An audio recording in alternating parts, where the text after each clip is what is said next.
छूट गई जन्म नगरिया बाबुल ने करी रे पीले हाथ छूट गई।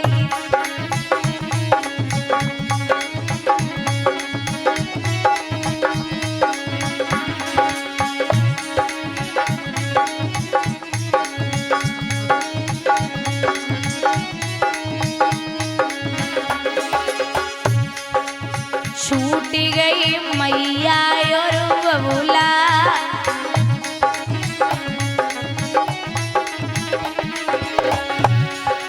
छूट गो छोटो सवैया पापा ने करी रे पीले हाथ।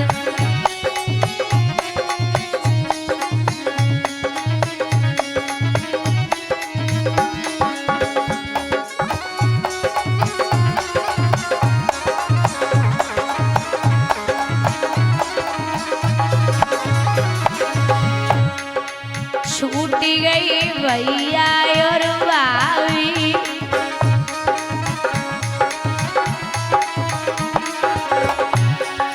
छूट गो गोदवती जो बाबुल ने करी रे पीले हाथ।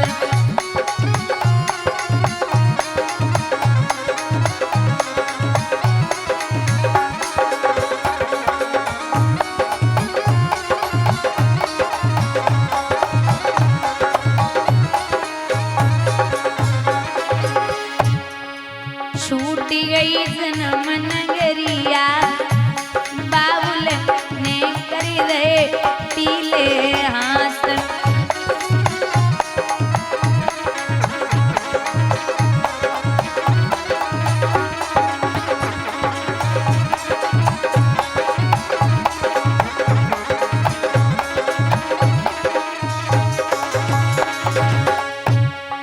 छूट गई बाबा और दादी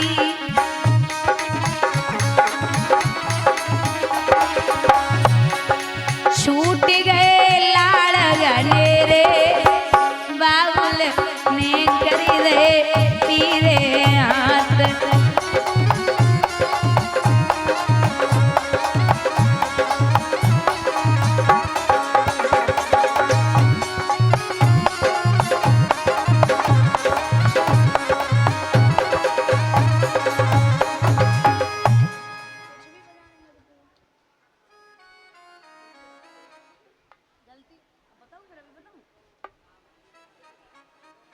भैया यहाँ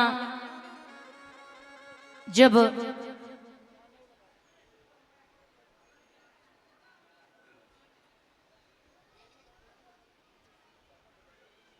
पहुंची है देवयानी भगवान की कृपा से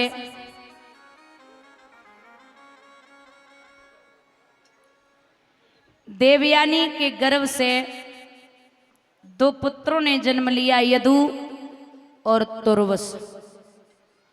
राजा याति के अंश सो दो बेटा भये, यदु और तुर्वस। जहां से यदुवंश शुरू हुआ। एक दिन सारा दे के शर्मिष्ठा ने बुलायो तो कहा कि महाराज जो दहेज में चीज आती है उस पर किसका अधिकार होता है? बोले दूल्हे का।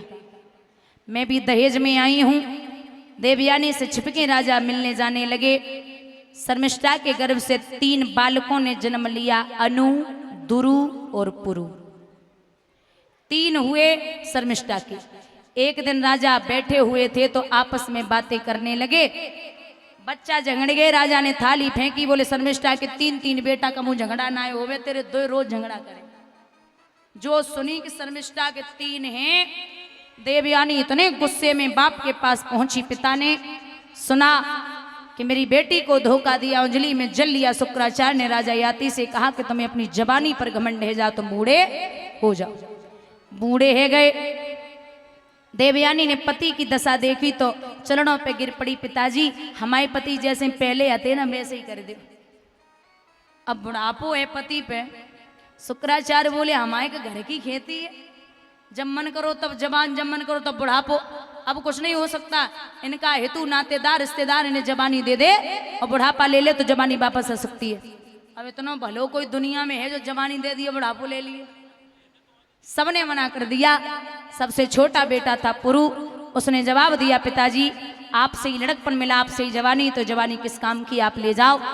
राजा ने कुछ समय तक सुख भोग विलास किया, उसके बाद जवानी लेकर के देकर के पुत्र को बुढ़ापा लेकर के भगवान का भजन करने के लिए चले गए। बोलिए वृंदावन बिहारी लाल की। इसी वंश में आगे जाकर के विदर्भ देश के राजाओं का वर्णन आता है।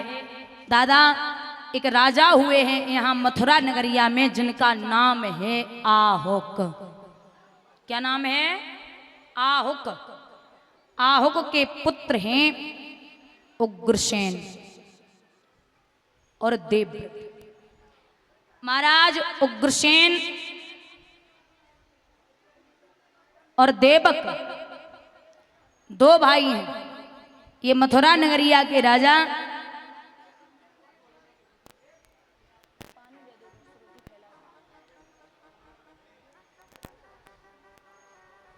ये जो उग्रसेन हैं, इनके 9 पुत्र थे, जिनमें कंस भी था।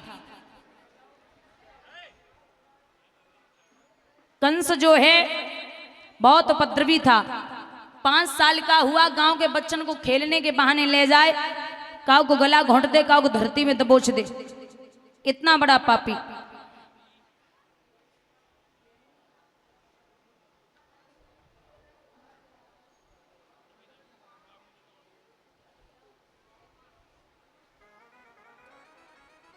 एक दिन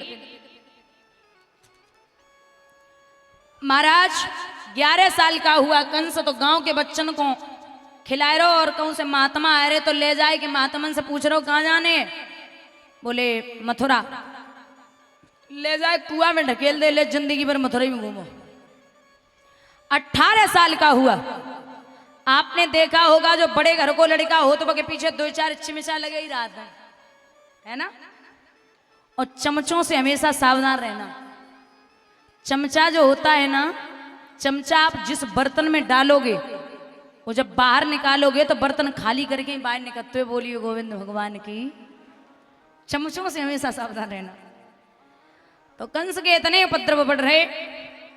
एक दिन बरसाने से लड़कियां चली तो कंस ने उनका रास्ता रोका, अपमान किया। लड़कियों ने पिता से कहा कि ये राजा का ये सलूक है कि प्रजा को इस तरह का न्याय दे। उग्रसेन के यहाँ उल्हाना पहुंचा तो उग्रसेन की आंखें छलक आई। इन बेटियों को किसने मारा पीटा? बोले आपके बेटा कंस ने। बुलाया जाए। कंस शराब के नशे में धुत है। बोले कहिए बूढ़े बाप क्या बात है? बोले इन बेटियों की हालत तूने की है। कंस बोला हमने ही की है, कोई कमी रह गई? बोले अगर तेरी बहन बेटी की ऐसी हालत कर दी जाए तो तू क्या करेगा? कंस बोला है जबान संभाल के, अगर मेरी बहन की तरफ कोई उंगली उठाएगा तो ना भुजाएं कटवा दूंगा, कोई नेत्र उठाएगा तो ना नेत्र निकलवा दूंगा।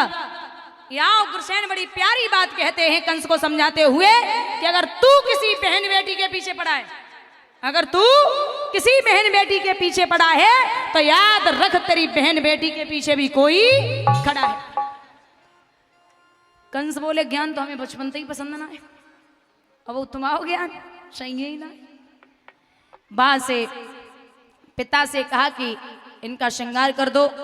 लोगों ने श्रृंगार किया, हथकड़ी बेड़ियां डाल करके बाप को काल कोठरी में डाल दिया। कंस मथुरा नगरिया का राजा बन गया। नई नई उम्र की लड़कियों को पापी ने घर में जोड़ा था, बाहर की दशा कहूं कैसे नौकरशाही का दौड़ा था। महाराज वेदों के सफे यज्ञ में थे, शास्त्रों की खोज हो रही थी, पृथ्वी मैया गैया बनकर ब्रह्मा के पास रो रही थी। ऐसे अधर्म बढ़ रहे, और जब अधर्म बढ़े ना तब ही भगवान आवे। एक निवेदन करूंगी पीछे तक, जहां तक आवाज मेरी जा रही है बहुत ध्यान से सुनना। बुजुर्गों निवेदन है कि ब्रह्म जो है ना परमात्मा, आज